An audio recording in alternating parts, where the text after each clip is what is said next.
Hola, soy JP Martínez de el podcast de Romanos 1:16. Muchas gracias por estar conectado una vez más con nosotros en el programa consentido de todos los latinoamericanos que aman la infalible, suficiente e inerrante palabra de Dios. Únete el día de hoy como patrocinador y accede a contenido exclusivo en www.patreon.com/JPauloMartínez.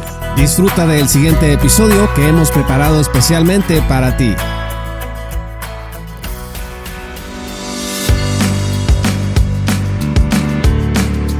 Continuamos con la serie El Evangelio bajo ataque de Saint Hodge, una serie en donde estamos revisando una obra clásica de 1981, en donde el Dr. Saint Hodge nos habla acerca de la gracia gratuita de Dios, una obra que ha pasado desapercibida en el mundo evangélico y que el día de hoy es prácticamente desconocida para muchos. Y hoy quiero que hablemos acerca de lo que Hodge explica sobre el contexto que rodea uno de los versículos, si no es que el versículo más famoso de las Sagradas Escrituras, particularmente del Nuevo Testamento, y me refiero a Juan 3:16. Y Hodge va a utilizar el estudio alrededor de Juan 3:16 para hablarnos de la simplicidad de la predicación del Evangelio. Yo recuerdo haber escuchado en aquellos años cuando me acerqué al neocalvinismo por primera vez, que Paul Washer decía que había entrevistado a varios candidatos al pastorado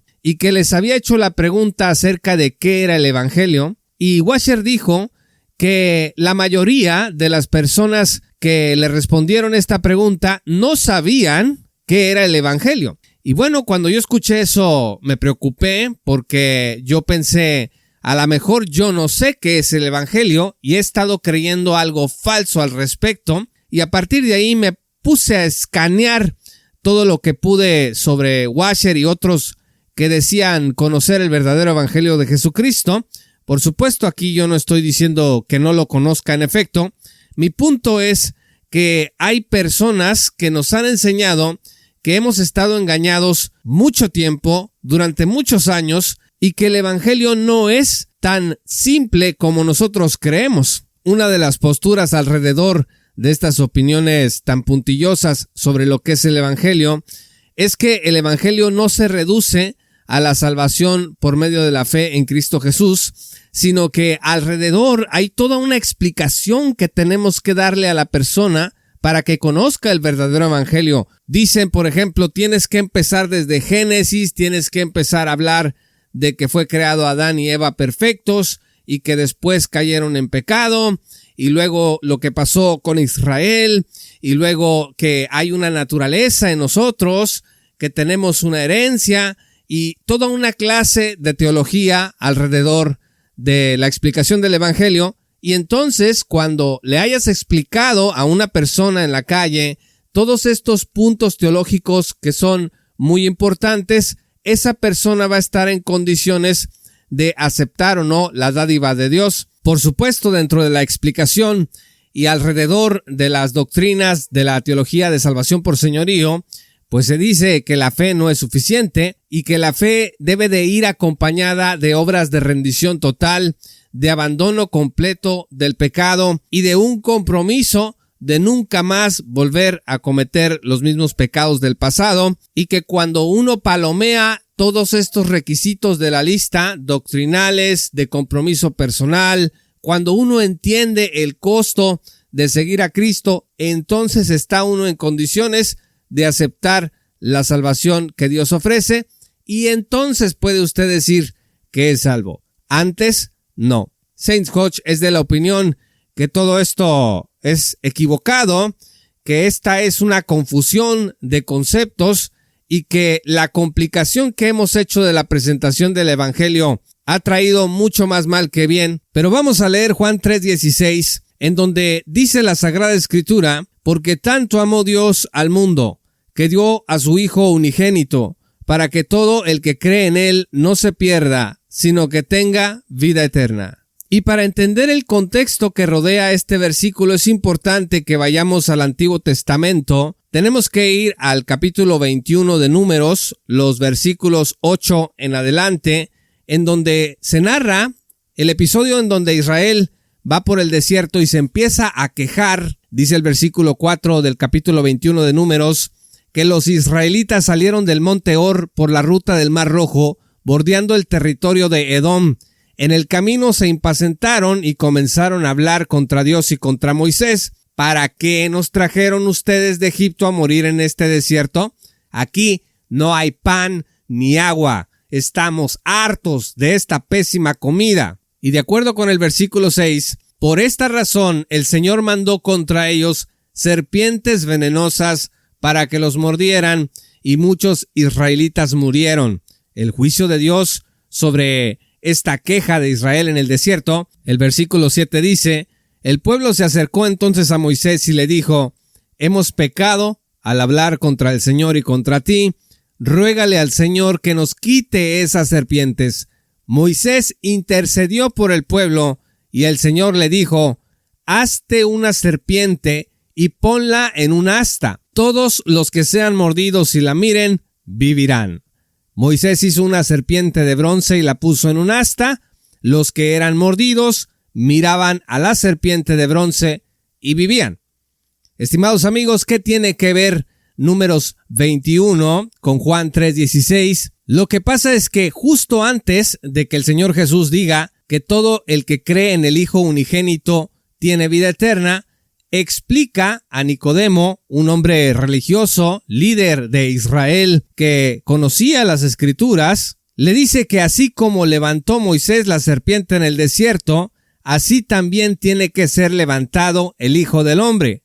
Vea usted el versículo 14 de Juan 3. El versículo 15 dice: para que todo el que crea en él tenga vida eterna. Repito, así como levantó Moisés la serpiente en el desierto, así también tiene que ser levantado el Hijo del Hombre para que todo el que crea en él tenga vida eterna. Nicodemo, este rabí judío, inmediatamente debió de haber recordado esta enseñanza del Antiguo Testamento en Números 21, que hace referencia a la solución que Dios le dio al pueblo de Israel para que pudieran vivir en lugar de morir. Los israelitas que habían pecado contra el Señor, lo único que tenían que hacer era mirar a la serpiente de bronce en el asta y así vivirían. Simple y sencillo como eso. Entonces Jesús dice que el que cree en él, de la misma manera en que los israelitas miraron a la serpiente en el asta y vivieron, pues el que cree en Jesús va a tener vida eterna.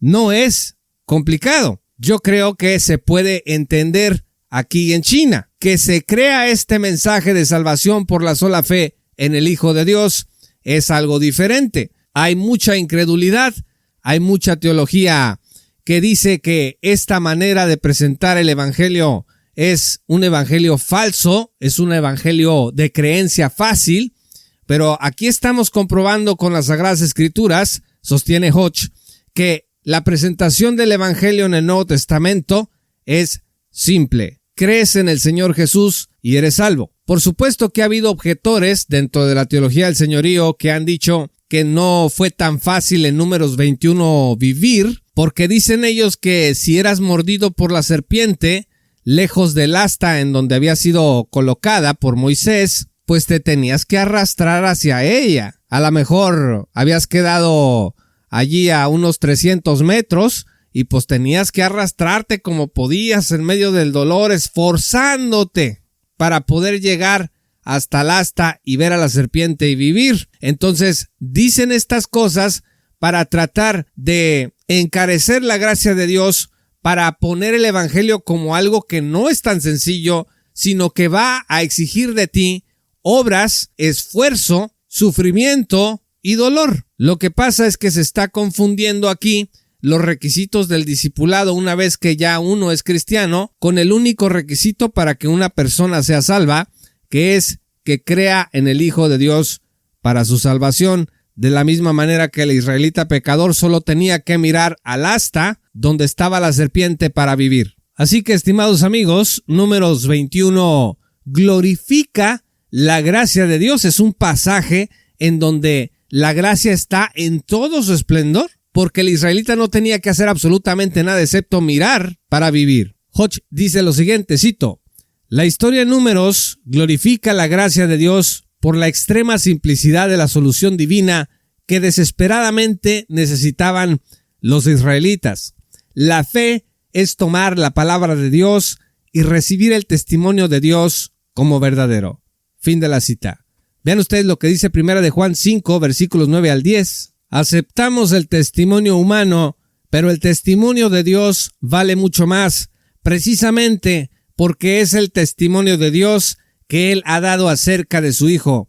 El que cree en el Hijo de Dios acepta este testimonio. El que no cree a Dios lo hace pasar por mentiroso por no haber creído en el testimonio que Dios ha dado acerca de su Hijo. Y si no crees en esta simplicidad de la solución divina, pues entonces es como decir que Dios está echando mentiras.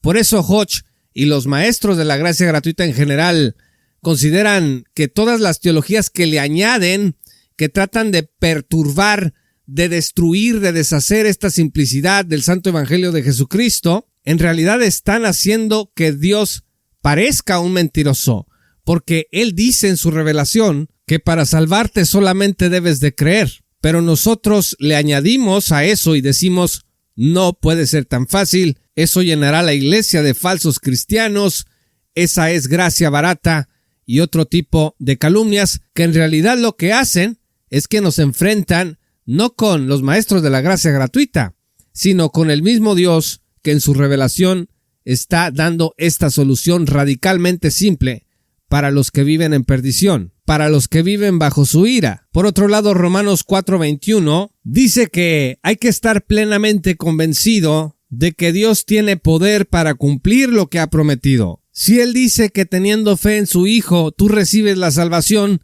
tienes que tener esa fe, porque Él no es un mentiroso y porque Él tiene poder para cumplir con esa vida eterna que te prometió si tienes fe en su unigénito que Él envió. También escuché una vez a un predicador de la teología de salvación por señorío, en donde dice que encontró a una persona que tenía dudas sobre su salvación y él decía, lo que va a hacer el pastor promedio, el maestro promedio, es decirle, ¿aceptaste al Señor Jesucristo con todo tu corazón? ¿Tuviste fe en Él?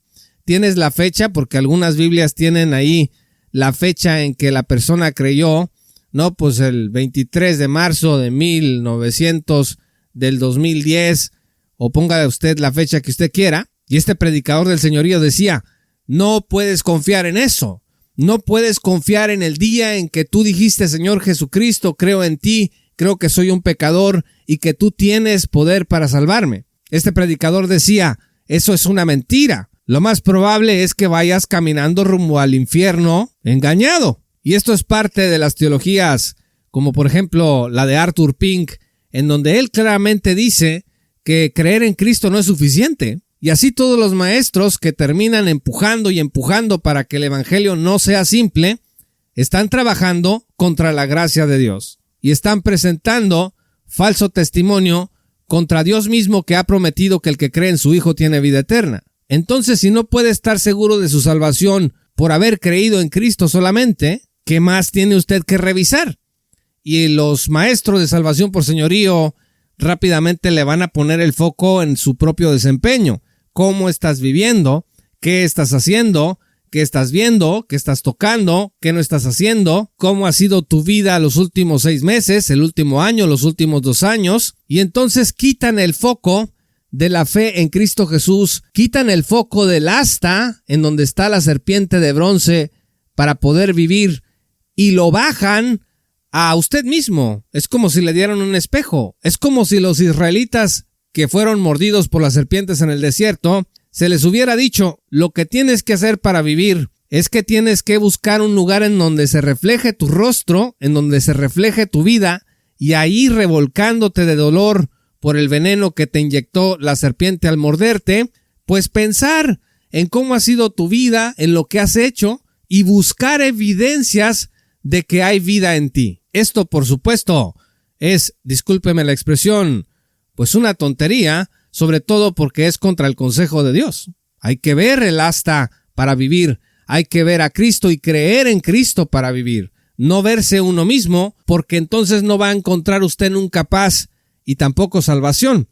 Fíjese que Juan Calvino decía en sus Instituciones lo siguiente acerca de la fe. Cito, la fe es un conocimiento sólido y cierto de la benevolencia divina a nuestro favor el cual, estando fundado en la verdad de la promesa de gracia en Cristo, se revela tanto en nuestras mentes como se confirma en nuestro corazón por el Espíritu Santo.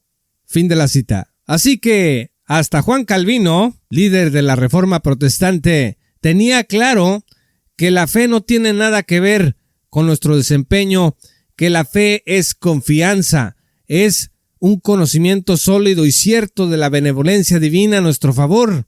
Es cuando la promesa de gracia en Cristo está dentro nuestro y vivimos girando alrededor de esta promesa y no buscando en nuestras propias obras, en nuestra propia rendición, en nuestros propios compromisos de obediencia, la seguridad eterna. Así que la próxima vez que usted lea Juan 3:16, acuérdese de este contexto de Números 21, porque así como levantó Moisés la serpiente en el desierto, así también tiene que ser levantado el Hijo del Hombre para que todo el que crea en él tenga vida eterna, porque tanto amó Dios al mundo que dio a su Hijo unigénito para que todo el que cree en él no se pierda, sino que tenga vida eterna.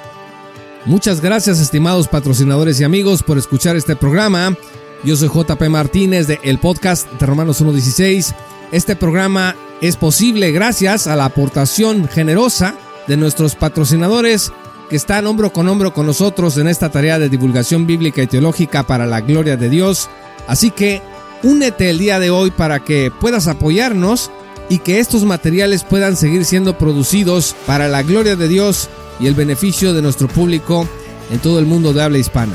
Entra en www.patreon.com/J. Paulo Martínez y únete el día de hoy. Muchas gracias por escuchar este programa y que el Señor los bendiga hasta que volvamos a encontrar. Esto fue Romanos 1:16 con Juan Paulo Martínez Menchaca. Únete como patrocinador y apoya la sana divulgación bíblica y teológica en América Latina. Búsquenos y síguenos en nuestro sitio web oficial, redes sociales y otras. Romanos 1:16. Todos los derechos quedan reservados.